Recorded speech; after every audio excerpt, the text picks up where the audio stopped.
ప్రజా యుద్ధ నౌక ఉద్యమ కెరటం గద్దర్ గారు చనిపోయిన తర్వాత నిన్న అశేష జనవాహిని ఆధ్వర్యంలో వేల లక్షల మంది అభిమానుల మధ్యలో ఆయన అంత్యక్రియలు జరిగాయి. అయితే ఆయన సమాధి చేసినటువంటి గద్దర్ గారి ఘాట్లో ఉన్న మనతో పాటు గద్దర్ గారి పెద్ద కుమారుడు సూర్యకిరణ్ గారు ఉన్నారు. మాట్లాడదాం సార్. నమస్కారం. ముందుగా గద్దర్ గారికి జోహార్లు తెలియజేస్తున్నాము మా ఛానల్ నుంచి.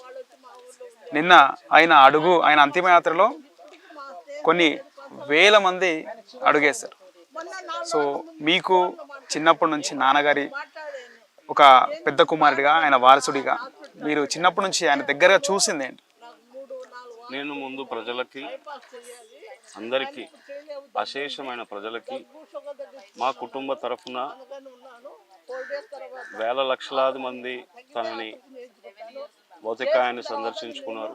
అట్లాగే మా ఇంటి దగ్గర భూదేవి నగర్లో ఇక్కడ తనని ఫైనల్ రైట్స్ చేసే ముందు చాలా మందిని చూపించలేకపోయారు. పోలీసులు ఎవరిని అలో చేయలేదు, లాఠీ చార్జ్ జరిగింది, చాలా ఇబ్బంది పడ్డారు. ప్రజలందరికీ మా కుటుంబ తరఫున తల వంచి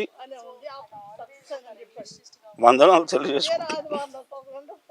ప్రజలందరికీ, కోట్లాది మంది ప్రజలకి మా కుటుంబం తరఫున వందనాలు తెలియజేసుకుంటున్నాము. చాలామంది ప్రజలు తను చూడలేకపోయారు. ఇక్కడ లాఠీ చార్జ్ జరిగింది. నేను అప్పటికి చెప్తూనే ఉన్నాను, ప్రజలను వదలండి, వాళ్ళు చివరి చూపు చూసుకుంటారని. కానీ అక్కడ నా మాట వినేవాళ్ళు ఎవరు లేరు.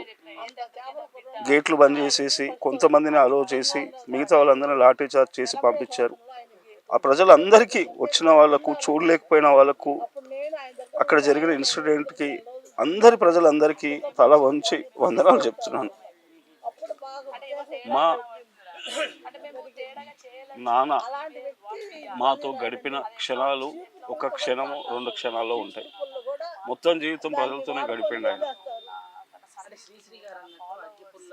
ఎట్లుంటాడు, ఏం సంగతి అంటే, నేను ప్రజల దగ్గరికి పోయి మా నాయన ఎట్లుంటుండే అని అడిగి తెలుసుకోవాల్సిందే తప్ప ప్రత్యేకించి నేను చెప్పలేను.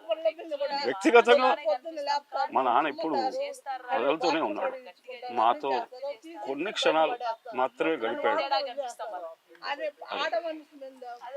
నిన్న మీకు మొదటగా అంటే ఆయన చనిపోయే ముందు మీతో మాట్లాడిన మాటలు అలాంటిది ఏం లేదండి. ఎందుకు అంటే, సర్జరీకి వెళ్ళాలా అనుకున్నప్పుడు నాతో వచ్చి ఇట్లా వెళ్దామంటే, వద్దులే నాన్న ఇప్పుడు ఎందుకు, ఈ ఏజ్లో తర్వాత చూద్దాంలే అని అన్నాను. అంటే ఆయనకేమో చేయించుకోవాలని ఉండింది, నాకేమో వద్దని ఉండింది. సో గద్దర్ ప్రజా పార్టీ స్థాపన చేస్తున్నాను అన్నప్పుడు కూడా నేను అన్నాను, నాన్న అవును ఈ వయసులో మీరు పార్టీ పెట్టి ఎట్లా నడపడం ఇదంతా అంటే, ఏముంది బిడ్డ, నాకు ప్రజలు ఇచ్చారు గద్దర్ అనే పేరు, నేను తిరిగి ప్రజలకి ఒక పార్టీ రూపాన్ని తీసుకొచ్చి ప్రజల దగ్గరికి పోతా, ప్రజలకి ఇస్తా, ప్రజలే నడిపించుకుంటారు అని మాట చెప్పిండు. ఆ తర్వాత నువ్వు నా ఎంబడి వస్తున్నావు, నువ్వు నడువు నా ఎంబడి అని అన్నాడు. సరే నాన్న అని చెప్పిన, మనం ఇద్దరం కలిసిపోదాం, నువ్వు కొడుగ్గా నా పక్కన ఉండు, అంతే, అంతకు మించి ఏం అవసరం లేదు, నేను నీకు ప్రజల్ని కల్పిస్తా. నువ్వు ఎప్పుడు అంటావు కదా, డాడీ నేను వీడియోలో చూసినా నా ఫ్రెండ్ కాల్ చేసిండు, నేను ఇట్లా రిసీవ్ చేసుకురంట అంటే, ప్రజలతో పనిచేసే వాళ్ళకు, ప్రజల కోసం త్యాగం చేసినాం మేము, మా పార్టీ మేము త్యాగం చేసినాం బిడ్డ. కాబట్టి ప్రజల దగ్గరికి పోయి నువ్వు చూడు ఎట్లుంటారో, వాళ్ళు ఎట్లా రిసీవ్ చేసుకుంటారు, త్యాగాన్ని గుర్తిస్తారు ప్రజలు. ఒక లీడర్ కావాలన్నా, ఒక కవి కావాలనుకున్నా ప్రజల దగ్గరికి పోతే, ప్రజలతోనే బతుకుతే, ప్రజలతోనే బతుకు చేసుకుంటే, ప్రజలని చచ్చిపోతే అది త్యాగం. సో ఇన్ని త్యాగాలు చేసిన మా పార్టీ, నేను నేర్చుకున్నది ప్రజల దగ్గర. త్యాగం చేస్తారు బెట్ట ప్రజలు. కాబట్టి నువ్వు నడువు అంటే, సరే నాన్న నేను ఉద్యోగం మానేసి నేను మీతోనే తిరుగుతా, మీతోనే ఉంటా అన్న. Okay, wish you all the best. So మనం పోతున్నామేగా అన్నాడు. అవును డాడీ మనం పోతున్నాం అని చాలా సంతోషంగా, ఆనందంగా ఆ రోజు నా చెయ్యి పట్టుకొని ముద్దు పెట్టి, ఇక్కడ ముద్దు పెట్టి బాయ్ పెట్ట, అదే అండి, అంతకు మించి సర్జరీకి ముందు సర్జరీకి ముందు చెప్పిన పవన్ కళ్యాణ్ గారు సర్జరీకి ముందే కలిసిన ఫోటోలు కూడా బయటకు వచ్చాయి. అప్పుడే అందరూ కూడా చర్చించుకున్నారు. ఇంతకీ ఆయన్ని పవన్ కళ్యాణ్ కలవడం ఏం మాట్లాడుకున్నారు, కొద్ది నెలల్లో ఎన్నికలు ఉన్నాయి, ఏమన్నా ఇద్దరు కలిసి ప్రయాణించే అవకాశం ఉందనుకున్నారు, కానీ ఆ లోపల జరిగింది. దాని గురించి మీకు ఏమైనా ఐడియా ఉంది? పవన్ కళ్యాణ్ గారు నాన్నకున్న బంధము చాలా గొప్పదండి. నేను మొదటిసారి కలిశాను పవన్ కళ్యాణ్ గారిని. మొన్న పవన్ కళ్యాణ్ గారు హాస్పిటల్కి వచ్చినప్పుడు నేను అప్పుడే కలిశాను. తొలుత వాళ్ళు ఇద్దరే మాట్లాడుకున్నారు.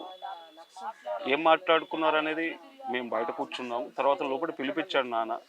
పిలిపించి, సూర్యం నువ్వు 1-2 సార్లు అడిగినావు కదా, పోదాం డాడీ పవన్ కళ్యాణ్ కలిపి అన్నారు కదా, ఇగో పవన్ కళ్యాణ్ అంటే ఎవరో కాదు, నా తమ్ముడు ఇక్కడ అని తన గుండె మీద చెయ్యి పెట్టి నా తమ్ముడు అన్నాడు. పవన్ కూడా అంతే స్పందించాడండి. అన్నా నేను ఎప్పటికీ నీ ఒక్కొనికే తమ్ముడిని నేను అని చెప్పారు. అయితే నాన్న ఒక ఉత్తరం రాసి తన జోబిలో పెట్టి తను ముద్దు పెట్టుకున్నాడండి. నాన్న పవన్ ఏం చర్చించుకున్నారనే విషయం నాకు తెలియదు. ఎందుకంటే నన్ను పరిచయం చేసినప్పుడు తమ్ముడు అన్నప్పుడు అన్నదమ్ముల మధ్య ఏమైనా చర్చ జరగవచ్చు. మీరు రాజకీయ పొలిటికల్ పార్టీలో ఉండొచ్చు, రకరకాల సిద్ధాంతాలతో వేరు సిద్ధాంతాలతో ఉండొచ్చు అన్నదమ్ములు. అది అన్నదమ్ముల అనుబంధం. నానెప్పుడు ఒక లీడర్ వచ్చినప్పుడు కానీ, ఒక కవి వచ్చినప్పుడు కానీ, ఒక సామాన్యులు వచ్చినప్పుడు కూడా జ్ఞానాన్ని ఇస్తాడు. వాళ్ళు ఏం పని చేస్తున్నారు ఎప్పుడు జ్ఞానాన్ని ఇస్తారు. ఇట్లా చేస్తే బాగుంటుంది. సో అట్లా పార్టీ ఏదైతే నాకు తెలిసి రాజకీయమైన అవగాహన వాళ్ళిద్దరి మధ్య ఉన్నా అంతకు మించి బంధం అండి. అది ఓన్లీ ఏదో పొలిటికల్ పార్టీ కదా, రేపు ఎలక్షన్స్ వస్తున్నాయి, నువ్వు నిలబడతావా నేను నిలబడతానా లేపుతాను, అది అంత ప్రజలు అనుకునేటిది.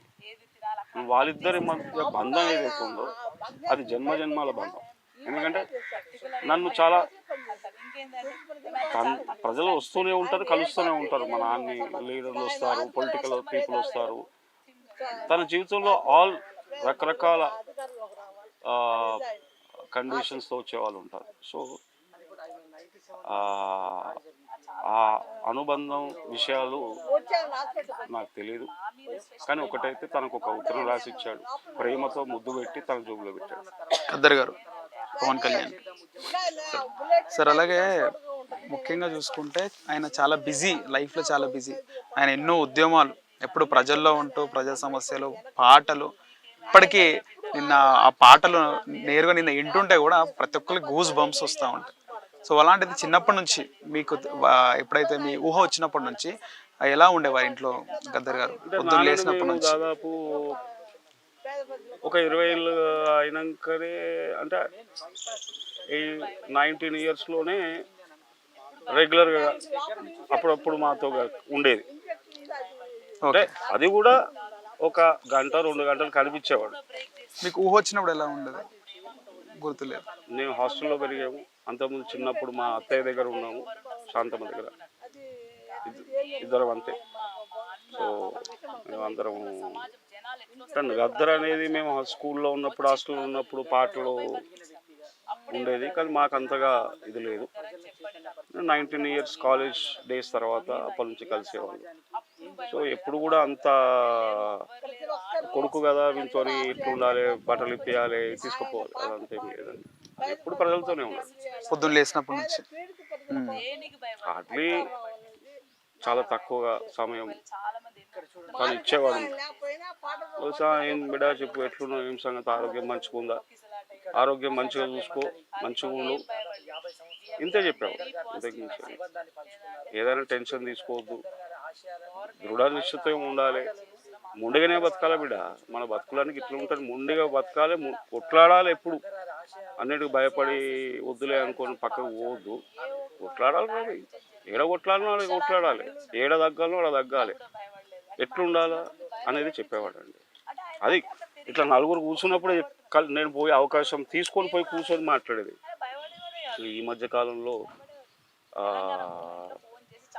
ఒక 1 year 6 months రెగ్యులర్గా కలవడం జరిగింది. పొద్దున్న లేచినప్పటి నుంచి అంటే ఆయన చనిపోయే వరకు కూడా ఆయన రోజు దినచర్య ఏముంటుండే సార్? పొద్దున్న లేచినప్పుడు ఏం చేస్తుండే? ఆయన ఉదయం లేచేవాడండి. బై 5 o'clock లేస్తాడు ఎవ్రీడే. అంటే ఆయన కరెక్ట్గా పడుకుంటే, అంటే 10 గంటలకు పడుకుంటే 5 గంటలకు లేచేవాడు. ఎప్పుడన్నా అంటే ఎక్కువగా ట్రావెల్ చేసేవాడు, ఎక్కువ మీటింగ్, రోజు అదే పని. సో ఎప్పుడన్నా ఎర్లీ మార్నింగ్ వచ్చి పడుకుంటే తప్ప, లేకపోతే ఆయన వెరీ ఎర్లీ లేస్తాడండి. లేవడం, ఫ్రెష్ అయిపోవడం, బయటికి వెళ్ళిపోవడం అంతే. బయటికి వెళ్ళిపోవడం. మళ్ళీ ఇంట్లో ఉంటే మాత్రం పేపర్ పెన్ ఉండాలి పొద్దున్నే. ఆయన ఎప్పుడు ఆయన మెలుకున్నాడు అంటే పేపర్ పెన్ ఉంటుంది పక్కనే. బెడ్ మీద పడుకున్నా పేపర్ పెన్ పెట్టుకుని పడుకుంటాడు. ఓకే. తర్వాత మధ్యాహ్నం ఇంకా ఇంట్లో ఉంటే ఇంట్లో ఎప్పుడు పేపరు పెన్ను, లేకపోతే ఎవరో ఒకరు డిస్కషన్, చర్చ, పాటలు పాడడం, బాణీలు రాసుకోవడం. ఆయన కోసం రెగ్యులర్గా ఎవరు వచ్చేవారు సార్? గద్దర్ గారి కోసం రెగ్యులర్గా అట్లేం లేదు. అసలు రోజు ఒక వ్యక్తి రెగ్యులర్గా కూర్చుంటాడని లేనే లేదు, వస్తాడని లేదు. తను ఎప్పుడు ఎంగేజ్ అయి ఉంటాడు, ప్రజలతోనే ఉంటాడు. ఒక్క రెగ్యులర్గా వచ్చే ఒకే ఒక వ్యక్తి అంటే కొంతమంది వ్యక్తుల్లో తన మిత్రులు సిఎల్ యాదగిరి గారు. ఓకే, సిఎల్ యాదగిరి గారు. తర్వాత ఆయన బాగా ఇష్టపడే జేబీ రాజు గారు, అంటే ఎప్పుడో ఒకసారి ఫోన్లో జేబీ రాజు గారు. అంతే, సిఎల్ యాదగిరి గారు. ఓకే. సో ఆయన గతంలో 2014 ముందు ఆయన ఒక పార్టీ పెట్టడం జరిగింది గద్దర్ గారు, తెలంగాణ ప్రజా ఫ్రంట్. ఆ తర్వాత ఇప్పుడు మళ్ళీ పార్టీని నిర్మించి మళ్ళీ అంటే 10 సంవత్సరాల తర్వాత మళ్ళీ అంటే సరైన న్యాయం జరగట్లేదు, మళ్ళీ ప్రజల్లోకి వెళ్ళాలి. తెలంగాణ ప్రజా ఫ్రంట్ అనేది పార్టీ కాదండి సార్, అది ఒక ఫ్రంట్ అంతే. ఫ్రంట్, ఓన్లీ ప్రజా సంఘాలు కలిసి నిర్మాణం చేసుకున్న ఫ్రంట్ అంతే. దాని పేరే తెలంగాణ ప్రజా ఫ్రంట్. ఓకే. అంటే four front for fighting for Telangana. అంటే పోటీ చేయలేదు దాని నుంచి, కాకపోతే అది పార్టీ కాదు కదండి. పార్టీ కాదన్నప్పుడు దేర్ ఇస్ నో క్వశ్చన్. 2014 వరకు 16 వరకు అది దాంట్లో ఉన్నది. 16 తర్వాత తెలంగాణ వచ్చింది కాబట్టి ఇంకా ప్రజలందరూ అంటే సంఘాలందరూ విడిపోయారు. ఆకాంక్ష నెరవేరింది కాబట్టి. కానీ ఈసారి పెట్టి అంటే ప్రజల్లోకి వెళ్ళాలనుకున్నారు కదా సార్? పోటీ చేస్తా అన్నాడు. ఎంపీగా కానీ ఎమ్మెల్యే కానీ పోటీ చేస్తాడు. ఎంపీ ఆర్ ఎమ్మెల్యే తను నిర్ణయించుకున్నాడు, చర్చిస్తున్నాడు కాన్స్టిట్యుయెన్సీ ఏదని. అండ్ తాను ఎమ్మెల్యేగా అయితే మాత్రం గజ్వేల్ నుంచే పోటీ చేస్తున్నారు. కేసీఆర్ మీద ఈ షూర్ షాట్. నేనన్నా కేసీఆర్ నానా ఎందుకు వై ఎంత డైరెక్ట్ ఫైట్ ఏంటిది ఎందుకు నేను పుట్టి పెరిగినది నా ఊరు. నేను పుట్టి పెరిగిన కేసీఆర్ బయట నుంచి వచ్చాను. నేను పుట్టి పెరిగిన బిడ్డ నా ఊర్లో నేను నిలబడకపోతే ఎవరు నిలబడతారు? సో నేను ఆడికెళ్ళి నిలబడతాను. ఎమ్మెల్యేగా అయితే ఆడికెళ్ళి నిలబడతాను. Okay right. మరి ఎట్లనైనా ఈ ఎలక్షన్ అంటే ఈ రోజుల్లో చాలా వ్యవస్థ ఉండాలి. నాయి ఒక 1000-2000 పాటలు ఉన్నాయి, అవన్నీ వాడినే ఉన్నాయి. అన్ని మండలాల్లో నేను చేసేది ఏం లేదు బిడ్డ. నాన్న ఇప్పుడు ఈ వయసులో ఇంత ట్రావెలింగు, అంత తిరగడం, స్ట్రెస్ ఎందుకు నాన్న అంటే నేను చేసేది ఏం లేదు. ఆ పాటలన్నీ ప్రతి మండలంలో ఒక డబ్బా కొనుక్కుంటారు, ప్రజలు చెప్తా అరే ఓ డబ్బా పెట్టుర్రి, అలా పాటలు పెట్టుర్రి, కల్చరల్ చేస్తుండ్రు. ఆ పాటలు పెట్టి మా కల్చరల్ టీం వాళ్ళు 2 ఉంటారు అంతే. ఆయన వస్తే జనాలు వచ్చేస్తారు. అవి తిరుగుతూనే ఉంటాయి బిడ్డ. 40 రోజులు నా పాటలని ప్రజలు వింటారు కదా. ఈయనని మిమ్మల్ని కూడా పోటీ చేయమని చెప్పారా సార్? మిమ్మల్ని కూడా ఎక్కడి నుంచి పోటీ చేయాలి మీరు కూడా? ఆయన ఎప్పుడు అడిగేవాడండి, ఏం పోతావురా ఉద్యోగానికి, ఆ పొద్దున్న లేస్తున్న డబ్బా కట్టుకొని 25 కిలోమీటర్లు పోడు మళ్ళీ వచ్చుడు అని అనేవాడు. సో నేను అంత తొందరగా నేను పోటీ చేస్తా అని నేను చెప్పకపోయేవాడిని కాదు. ఎందుకంటే నేను ప్రజలకు ముందు వెళ్ళాలి, తిరగాలి, నిర్మాణం చేసుకోవాలి, ఇవన్నీ ఉన్నాయి కాబట్టి నేను ఒక వ్యక్తిగత జీవితంలోనే ఉన్నాను. తనతో కలిసే ఉన్నాము అందరం. సో ఎక్కువ ప్రెజర్ చేసినోడు కాదు. కానీ మొన్న పార్టీ పెట్టినప్పుడు మాత్రం చాలా స్పష్టంగా వచ్చి అడిగాడు, నువ్వు నడుస్తున్నావు నా ఎంబడి అన్నాడు అంతే. ఒకటే డైరెక్ట్గా చెప్పాడు, నువ్వు నడుస్తున్నావు నా ఎంబడి అంటే yes daddy I'm coming with you అని చెప్పేసి. సరే నా పార్టీ పెట్టి మొత్తం 119 దగ్గర పోటీ చేద్దాం అనుకున్నా. వరకు డిస్కషన్ జరగలేదు. ఓకే. నేను స్టార్టింగ్ మాత్రం రిజిస్ట్రేషన్ ప్రాసెస్ కంప్లీట్ చేసి ఢిల్లీకి వెళ్ళే ముందు అప్పుడు వచ్చి అడిగిండు నా దగ్గర, నాన్న నువ్వు నడు అని అన్నాడు. నేను వస్తున్నాను నాన్న అని చెప్పేసి. సార్ ఇప్పుడు అయిపోయిందా సార్ ప్రాసెస్ మొత్తం? అది పార్టీ ప్రాసెస్ గద్దర్ ప్రజా పార్టీ ఏదైతే ప్రాసెస్ ఉందో అది ఢిల్లీలో రిజిస్ట్రేషన్కి అప్లై చేశారు, తనే కోఆర్డినేట్ చేస్తున్నాడు. సో నేను ఉద్యోగానికి వెళ్తా కాబట్టి నేను అంత సమయం దాన్ని కేటాయించలేకపోయినా స్టార్టింగ్ దశలో మాత్రం నేను రెగ్యులర్గా రోజు చర్చించేవాళ్ళు. ఇప్పుడు ఏమనుకుంటున్నారు సార్? అంటే ఇంకా డిసిషన్ తీసుకోవాలనుకుంటా ఇంకా దానికోసం. ఇప్పుడు ఇమీడియట్గా ఇంత తొందరగా అయితే నేనేమి చెప్పలేనండి, ఎందుకంటే తన కోట్లాది మంది ప్రజలు ఉన్నారు. అవును సార్. ఆ కోట్లాది మంది ప్రజలు డిసైడ్ చేసుకుంటారు.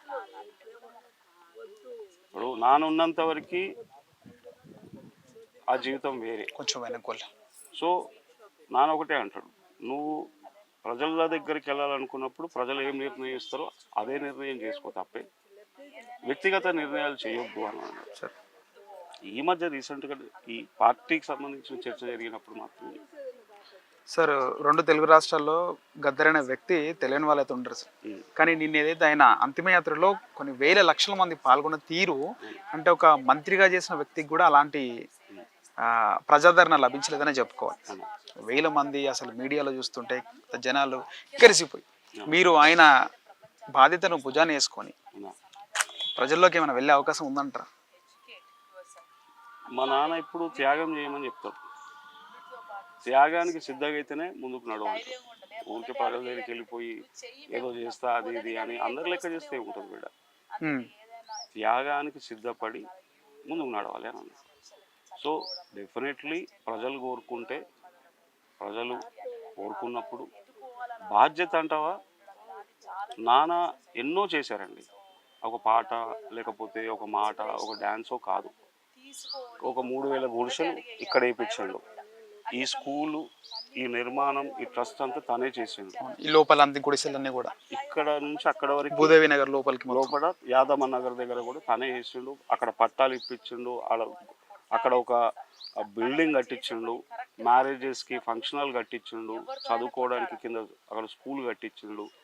సో తను నివసిస్తున్న ఈ ప్రాంతంలో ఎంతో సేవ చేసిండు. ఈ స్కూల్ ఉంది, తర్వాత అక్కడ ట్రస్ట్ బిల్డింగ్ కట్టాడు మ్యారేజెస్ కోసం, తర్వాత కళాకారులకు ఇప్పుడు కలిసేవాడు, వాళ్ళ కష్టసుఖాల్లో పంచుకునేవాడు.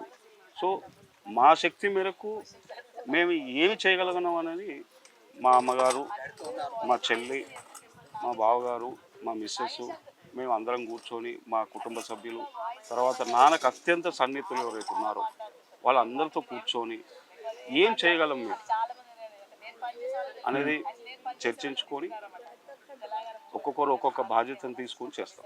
సార్ నిన్న గద్దర్ గారి అంతిమ సంస్కారాలకు ముందు కూడా ముఖ్యమంత్రి కేసీఆర్ గారు వచ్చినప్పుడు మీతో మాట్లాడడం జరిగింది, మీతో చెవులో కొన్ని కీలక విషయాలు కూడా చెప్పడం జరిగింది.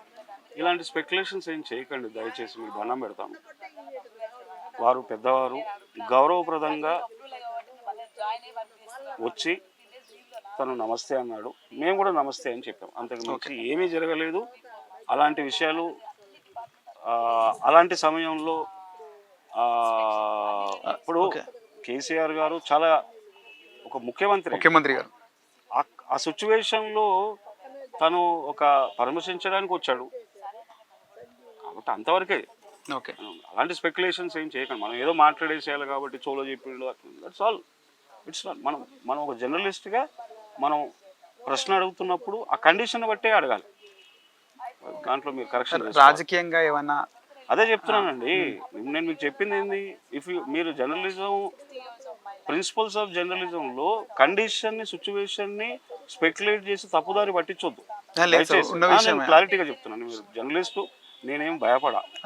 నేను అనేది ఏంటంటే మనం చాలా నేర్చుకోవాలి గద్దర్ దగ్గరికి వెళ్ళి. చాలా నేర్చుకోవాలి. ఏంటంటే అలాంటి సమయంలో మీరు ఎక్స్పెక్ట్ చేస్తారా అండి ఒక చీఫ్ మినిస్టరు అలాంటి మాట చెప్తారని? అంటే అదే ఖండిస్తారు లేదండి. ఆయన గౌరవప్రదంగా వచ్చి పరామర్శించాడు. మా అమ్మగారికి మాకు నమస్కరించాము మేము, అంతవరకే. ఓకే. ప్లీజ్ మీకు ఇంతవరకు ఈ క్వశ్చన్ వచ్చిండొచ్చు, మీకు ముందు కూడా రాలేదండి, రాలేదు. మీరే ఫస్ట్ టైం. లేకపోతే మీరు క్వశ్చన్ వచ్చి ఉంటే నేను స్టేట్మెంట్ చెప్పేవాను కదా, మీరు అడిగిన ప్రశ్నకి నేను మాట్లాడేవాను కదా. అవునవును సార్, అవునా, వార్తలు మాట్లాడినప్పుడు కూడా వచ్చాయి సార్, మీడియాలో వార్తలు వచ్చాయి, అందుకే అడిగాను. ఓకే సార్, ఒక్క విషయం చెప్తున్నానండి, ఏమనుకోవద్దు, నేనేమి భయపడను సార్ మాట్లాడడానికి, నేనేం భయపడను. మీడియాలో వచ్చిందంటే మీడియా గురించి ఎవరికి ఏం తెలియదు చెప్పండి సార్. అయితే ఆ విషయాన్ని సెకండ్ సార్ సార్ ఆ విషయం తర్వాత గద్దర్ గారికి ముఖ్యంగా రాజకీయ నాయకులు లేకుండా సినిమా ఇండస్ట్రీ నుంచి కూడా చాలా మంది ఆయన లైక్ చేస్తూ ఉంటారు. మీరు అంటే మీకు తెలిసి ఆయనతో అనుబంధంగా ఎవరెవరు ఉన్నారు సార్ ముఖ్యులు? ఏమండి, ఇప్పుడు తను కళాకారుడు, రోజు పాటలు రాయడం పాడడంతో పాటు ప్రాక్టికల్గా పార్టిసిపేట్ చేస్తాడు.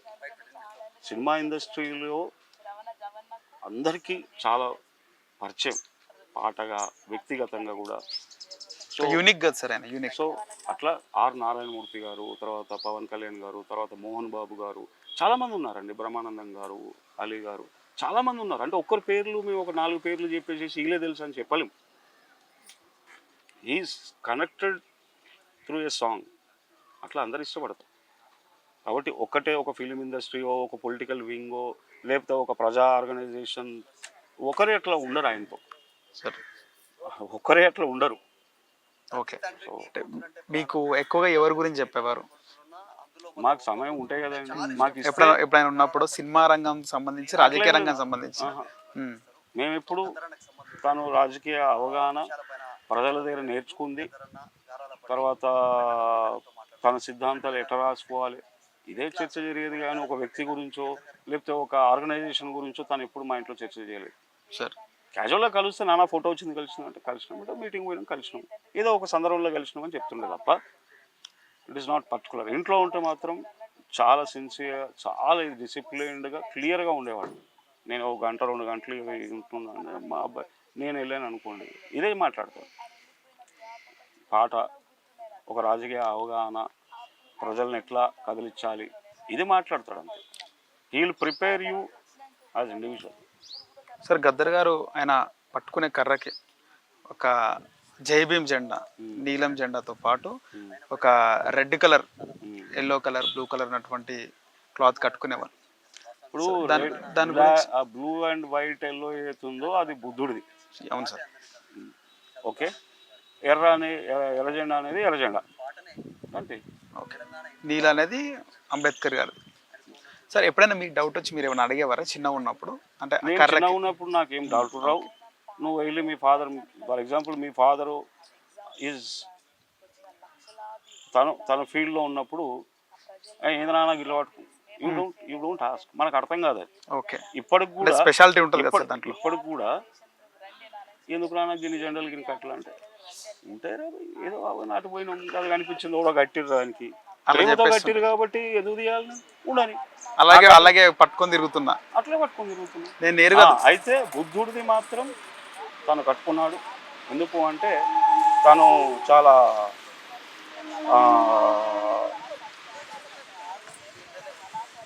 ఇష్టంగా కట్టుకున్నాడు. తను చివరి దశలో సర్జరీ తర్వాత అన్నాడు, ఇప్పుడు ఎందుకు జరగాలి బిడ్డ, నేను మెచ్యూరిటీ బుద్ధుడిలో కలవాలంటే ఆ మెచ్యూరిటీ లెవెల్ తెచ్చుకోవాలి నేను అని చెప్పాడు. సార్ ముఖ్యంగా ఆయనకి రాయలసీమలో కూడా ఆయన ఎన్నో పాటలు, అక్కడ పరిటాల రవి గారి ఫ్యామిలీతో సన్నిహితంగా మెలిగారు. పరిటాల రవి గారు చనిపోయినప్పుడు కూడా ఆయన అక్కడికి వెళ్ళి చాలా మాట్లాడడం జరిగింది. నేను అప్పుడు చిన్నగా ఉన్నా, బాగా గుర్తుంది, నేను చూసిన. సో అదేం చెప్తారా వాళ్ళ అనుబంధం కానీ, అక్కడికి వెళ్ళడం, ఎక్కడికి వెళ్ళి ఉద్యమం చేయడం కానీ, ఇవన్నీ కూడా? పరిటాల రవణ ఫాదరు శ్రీరాములు గారు నాన్న కలిసి పనిచేశారు. ఓకే, శ్రీరాములు గారు ఆయన చంపేసిన తర్వాత వీళ్ళు రవణ వాళ్ళ బ్రదర్ ఇద్దరు కూడా చిన్నవాళ్ళు. ఓకే, సో అట్లా వాళ్ళ అప్పటి నుంచి ఆ ఉద్యమ స్ఫూర్తితో కంటిన్యూ అవుతూ వస్తూనే ఉంది. ఇప్పటికి కూడా అక్కతో, సునీత అక్కతో ఎప్పుడు నాన్న కలిసి అవకాశం ఉన్నప్పుడు కల్లా కలుస్తారు. నా అమ్మ చెప్పేది, ఇదివరకు సునీతక్క పొద్దున వచ్చి వెళ్ళినప్పుడు కూడా, సునీతక్క పొద్దున వచ్చారు, వచ్చి అమ్మని కలిసి ఇక్కడికి సమాధి దగ్గరికి వచ్చి ఇక్కడ నివాళులు అర్పించి వెళ్ళారు. సో సునీతక్క ఎప్పుడన్నా టీవీలో ఇంటర్వ్యూ వచ్చినప్పుడు నాన్నకు చెప్పేదంట, నాన్న ఇంట్లో ఉంటే, ఓ రా సునీతమ్మ వచ్చింది, నువ్వు అడుగుతావు కదా సునీత వచ్చిందా సునీత. సో ఆయనకు ఆ ఆత్మతో కనెక్ట్ అవుతాడండి. ఏదో మనం ఓ పనికో లేకపోతే వ్యక్తిగత అవసరాలకో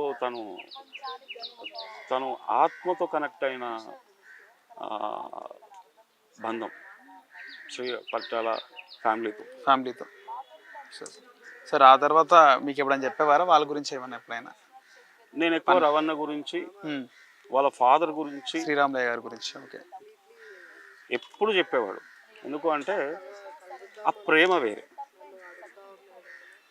వాళ్ళ శ్రీరాములు గారి కష్టము, ఆ పోరాట స్ఫూర్తి, అంత కష్టంలో కూడా అంత ప్రేమగా ఉండడం.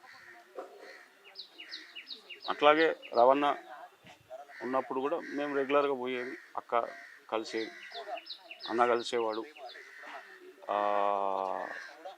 ఆ ప్రేమ అనుబంధం వేరే అండి. అట్లా రోజు పోయి కూర్చునేది కాదు. అవును సార్. సంవత్సరంలో 2 సంవత్సరంలో 3 సంవత్సరంలో కలిసినప్పుడు మాత్రం ఒక కనెక్షన్ ఉంటుంది. అలా అనంతపురం అదే మనం అక్క ఉందాడ మనోళ్ళు. సో అక్కకు కూడా ఎట్లా, ఫ్యామిలీకి కూడా అన్న ఉన్నాడు కదా, బాగుంది. మీరు మాట్లాడినట్టు గద్దర్ గారు ఎప్పుడు ఇలాగే మాట్లాడేవారా సార్ ఇంట్లో? ఏమైతుంది రా పోదాము ఉందాము అన్నట్టు క్యాజువల్గా? ఆయన పోరాట స్ఫూర్తి చాలా చెప్పేవాడు. అండ్ నేను ఎప్పుడు తగ్గేవాడిని, ఎందుకు లేనా మనకు పంచాయతీ వాడిని, అటు టూర్లు వాంతులు పంచాయతీ, లేకపోతే పొలిటికల్ అనుడు, ఇక్కడ పోడు, రాజకీయంగా వెళ్ళిపోవటంలో ఏముండదు బిడ్డ. అంటే నువ్వు అనుకున్న అసాధ్యం అనుకున్న దాన్ని ఎంత సునాయాసంగా నువ్వు గెలవగలుగుతావు అనేది నీలో ఒక ఇన్స్పిరేషన్ ఇచ్చేవాడు. ఆయన చాలా వరకు కూడా అంటే చుట్టుపక్కల ప్రాంతాల్లో అల్వాల్ కానీ మల్కాజ్గిరి లాలపెట్టి ప్రాంతంలో చుట్టుపక్కల కానీ ఎక్కడా కూడా ఎవరైనా ఆహ్వాన పత్రికలు, పెళ్లి ఆహ్వాన పత్రికలు పిలిచినప్పుడు ప్రతి ఒక్కళ్ళు కూడా హాజరయ్యేవారంట కదా సార్. నేను కూడా దాదాపు ఒక 15-20 సార్లు మా మ్యారేజ్లలో చూసినాను గద్దర్ కానీ, కలిసినాం, ఫోటోలు దిగినాం, ప్రతి దాంట్లో కూడా పాల్గొనేవారు. నేనేంది పోయేది అనకుండా అనుకోకుండా. దాని గురించి ఏమని చెప్పేవారా? మన పద్ధతిలో మన వాళ్ళు అన్నప్పుడు పార్టిసిపేట్ చేయాలరా అన్నట్టు మీతో? అన్ని చిన్న చిన్నవి అండి. ఇప్పుడు మీరు ఆయన ప్రజలతో బతకాలనుకున్నాడు, అవునా, అట్లనే బతికిండు. దాంట్లో ఒక ఇన్విటేషన్ వస్తేనే ఎందుకు అవన్నీ చర్చనే ఉండదు మా ఇంట్లో.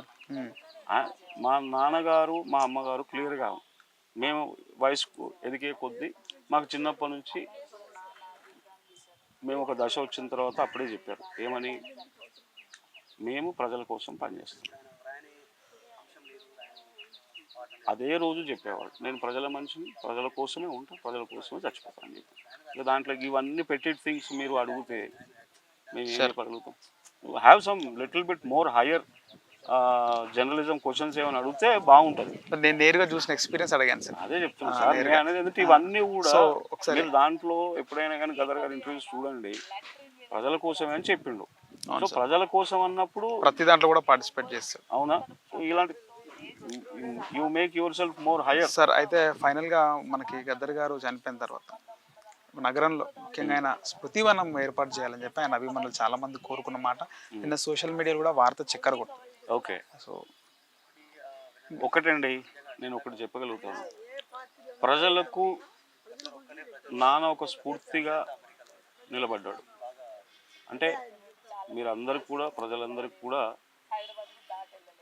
చెప్పదలుచుకుంది ఏంటంటే, తాను ఎట్లయితే మీతో కలిసి బతికి ప్రతి పోరాటంలో మిమ్మల్ని గెలిపించిండో ప్రజల్ని, అట్లా ప్రజలు ఏం కోరుకుంటారో అది మీరు కొట్లాడి సాధించుకోవాల్సిందే తప్ప ఊరికే 4 రోజులు మాట్లాడి దాని సైడ్ లైన్ చేసేసి ఎలక్షన్స్ వస్తాయి, సైలెంట్ అయిపోవడం, పండుగలు వస్తాయి, పోతాయి, మనం మన పనులు మనకు ఉంటాయి. గద్దర్ ఎప్పుడు ప్రజలతోనే ఉన్నాడు. సో మీరు గద్దర్ గురించి ఏం కోరుకుంటుర్రో కొట్లాడి సాధించుకోవాల్సిందే తప్ప, అదే చెప్తాడు నాకు అదే చెప్పిండు, నీకు ఏదిగా ఉన్నా సునాయాసంగా ఏది రాదు బిడ్డ, నువ్వు ప్రభుత్వంతో కొట్లాడి సాధించుకోవాలి. అది ఏ రూపంలో మీరు సాధించుకుంటారు అనేది అది ప్రజలకే, అది మీ మనిషి, తండ్రిగా నాకు జన్మని ఇచ్చిండు అంతే, కానీ మీతోనే ఉన్నాడు అయిపోయే వరకు కూడా దాన్ని కొట్లాడి. అది తను చూపించిండు కదా, 6 బుల్లెట్లు తీసుకున్న మనిషి 20 ఏళ్ళు మీతోనే బతికిండు. ఈరోజు ఆయన మీతో కలిసే ఉన్నాడు మీ ఆత్మతో. లేకపోతే అన్ని లక్షల కోట్ల మంది ప్రజలు ఫోటోలు పట్టుకొని చూపిస్తే ప్రతి వాళ్ళతో ఫోటో ఉంది. ఏదో మార్ఫింగో లేకపోతే అది పక్క సార్, ఏదో మేము 2 ఫోటోలు పెట్టుకొని చేసింది కాదు. వాళ్ళతో దిగిన ఫొటోస్ వాళ్ళు నిన్న ప్రజలు అవి మేము తీసుకొని వస్తున్నప్పుడు ఆ ఫొటోస్ చూపిస్తున్నారు, నాతో కూడా ఉన్నాడు అని. అవును సార్, మీతోనే ఉన్నాడు కదా. మీరు నాన్న గురించి ఏం కావాలి అనేది అది మీరు కొట్లాడి సాధించుకోవాల్సిందే తప్ప వేరే మార్గం లేదు సార్. ఫైనల్గా ఒక పొలిటికల్ క్వశ్చన్ అడగాలనుకుంటున్నా సార్. ఏంటంటే రేవంత్ రెడ్డి గారు ఆయన ఎంపీగా గెలిచిన తర్వాత నేరుగా గద్దర్ గారి దగ్గరికి వచ్చారు. ఆ తర్వాత హాస్పిటల్లో ఉన్నప్పుడు ఆయన చనిపోయిన తర్వాత వచ్చారు. ఆయన అంతిమయాత్రలో అడుగులు అడిగేస్తారు. మీతో ఏమన్నా మీతో ఎలా ఉన్నారు సార్ ఆయన? నేను రేవంత్ అన్నని 2018 అంతకుముందే ఎప్పుడో కలిసిన అండి సార్. తర్వాత ఇక్కడికి వచ్చినప్పుడు రెగ్యులర్గా కలుస్తాను. తను ఎప్పుడు నాన్న కలవడానికి వచ్చేవాడు, నాన్నని అమ్మని కలవడానికి వచ్చేవాడు. నేను ఆఫీస్కి వెళ్తాను కాబట్టి నేను ఉన్న సమయంలో తను వస్తే మాత్రం రిసీవ్ చేసుకునేవాడు. సూర్యం బాగున్నావు అని అంటాడు. సో హాస్పిటల్ ఈ ఇన్సిడెంట్ జరిగినప్పటి నుంచి రేవంత్ అన్న ప్రతిదీ కోఆర్డినేట్ చేశాడు, తన టీం మొత్తం. అండ్ ఎక్కడ కూడా మీరు చూడండి, రేవంత్ అన్న కాంగ్రెస్ పార్టీ కదా అని చెప్పి కాంగ్రెస్ జెండా తీసుకురాలి. అవును సార్. ఎవ్వరు కూడా అంటే సీతక్క కానీ ఎవ్వరు కూడా, అంటే నేను ఒక్కరి పేరు అని చెప్తలేను, ఎవరు కూడా జెండా పట్టుకుంటారు. ఎందుకంటే వాళ్ళందరూ కూడా పర్సనల్, గద్దర్ అన్న అంటే మాకు సొంతం అని చాలా స్పష్టంగా, వాళ్ళు ఒక్కరే కాదండి, పార్టిసిపేట్ చేసిన వాళ్ళు కూడా అన్ని పొలిటికల్ పార్టీస్ నుంచి వచ్చిన వాళ్ళు కూడా ఎవరు కూడా వాళ్ళు జెండా పెట్టలేదు. సో రేవంత్ అక్కడ ఇన్సిడెంట్ జరగగానే నేను ప్రతిదీ రేవంత్ అన్నతో కోఆర్డినేట్ చేసిన, ముందు నుంచి కూడా సార్. ముందు నుంచి కూడా. తర్వాత మా రిలేషన్ క్రాంతి వచ్చిండు, ఎమ్మెల్యే. తర్వాత వచ్చేసి క్రాంతి కిరణ్ గారు వచ్చారు, మాకు దగ్గర కాబట్టి. పవన్ కళ్యాణ్ గారు వచ్చి వెంటనే ఉన్నారు. సో క్రాంతి కిరణ్ తర్వాత బల్కా సుమన్, వీళ్ళిద్దరు ప్రభుత్వం తరఫున, బీఆర్ఎస్ ప్రభుత్వం తరఫున వాళ్ళు వచ్చారు. క్రాంతి ఏదైతుందో మాకు బాగా అంటే ఫ్యామిలీకి రిలేషన్ కాబట్టి, మాకు రిలేషన్ ఉంది కాబట్టి వాడు ముందే వచ్చేసాడు. అయితే ఈ విషయం క్రాంతికి తెలుసు, నాన్నకి ఇట్లా బాగలేదు ఇట్లా సంగతి అని. రోజు ఫోన్లో టచ్లో ఉండేవాళ్ళు. నేను హాస్పిటల్ దగ్గర మేము ఆ టూరిజం ప్లాజాలో కలిసేవాళ్ళం. అంటే నాన్న సాయి చంద్ మీటింగ్ పోయినప్పుడు అక్కడ సీఎం కేసీఆర్ వచ్చిపోయిన తర్వాతే ఆ పూలే వాళ్ళు డైరెక్ట్గా చెప్పలేక ఫ్యామిలీ మెంబర్స్ వచ్చేదాకా ఆగండి అన్నారట. ఓకే. నాన్న అక్కడ బయట నుంచి దండం పెట్టి ఆ రోజు అక్కడ క్రాంతికి చూపించిందట, ఏమని, నేను హార్ట్ పేషెంట్ రా, నన్ను ఇంతసేపు కూర్చోబెట్టింది ఇది సంగతి అని. ఇప్పుడు రిలేషన్ కాబట్టి ఒక గట్టిగా అన్నాడు, నేను దస్త కూడా రావద్దు నువ్వు అది ఇది అని. నాకు ఇమీడియట్గా అయితే నాకు ఫోన్ చేసిండు, సూర్యం ఇట్లా అన్నాడు అంటే. నేను నాన్న కోపం తెలియదా, నీకు ప్రేమ తెలియదా? వాస్తవంగా అప్పటికే ఆయన వాజ్ ఫీలింగ్, ఆ నొప్పి వస్తుంది ఆయనకు ఛాతిలో. సో అట్లా మేము రోజు కలిసేవాళ్ళం. అయితే ఇన్సిడెంట్ అయినప్పటి నుంచి మాత్రం రేవంత్ అనే కోఆర్డినేట్ చేసిండు మొత్తం. గద్దర్ గారు చనిపోయినప్పటి నుంచి కూడా ఎస్, ఎల్బీ స్టేడియంకి వెళ్ళడం కానీ ప్రతిదీ నేను ఒకటే చెప్పిన సార్, ఎల్బీ స్టేడియం ఆర్ ఇల్లు అనే దానికి ఇద్దరం. అంటే ఇప్పుడు ఆ ఇన్సిడెంట్ జరిగింది, నేను అసలు షాక్లో ఉన్నా, కానీ మనం నెక్స్ట్ ప్రోగ్రామ్ పోవాలి. ఇక నేను అక్కడనే ఉంటే సరిపోదు కదా. అవును సార్. సో నెక్స్ట్ ప్రోగ్రామ్ పోవాలి, ఎట్లా చేద్దాం సూర్యం మరి అంటే అన్న నిజాం కాలేజ్ కానీ ఎల్బీ స్టేడియం కానీ మాట్లాడదాం అన్న, లేదంటే ప్యారెడ్ గ్రౌండ్ ఉంది, ప్యాట్నీ ఉంది, ఇది అంటే అవి కావు సూర్యం, అవి డిఫెన్స్కి పోయి అక్కడికి వెళ్ళి రావాలి. ఇది నిజాం కాలేజు, ఇది కూడా ఓకే. అయితే అన్న ఎల్బీ స్టేడియం బెటర్ ఉంటుందేమో అని అన్నా. అయితే సరే అని చెప్పేసి ఇమీడియట్గా మాట్లాడిండు. మేము ఇంటికే పోతున్నాం, యాక్చువల్గా ఇంటికే రావాలి మేము. కానీ మధ్యలో ఇంకో మిత్రుడు ఉండి ఏం చెప్పిండంటే, ఇక్కడ అప్పటికే 5,000 మంది ప్రజలు వచ్చేసారు. అవును సార్.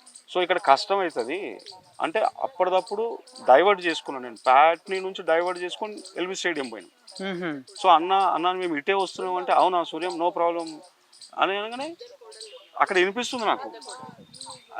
ఫోన్ చేసి మాట్లాడే అన్న మరి ఇప్పుడైతే ఆడ ఎట్లా పర్మిషన్ అంటే నేను ఉన్నా కదా, రేవంత్ రెడ్డి గారు. తాళాలు ఇరగొట్టి లోపలికి పోతాం, ఎవడు అడుగుతాడు మనల్ని, ఎవరది అన్న ఇట్లే అన్నాడండి మొత్తం. అంటే నన్ను ఎక్కడ లో చేయలేదు, గట్టిగా నిలబడ్డాడు.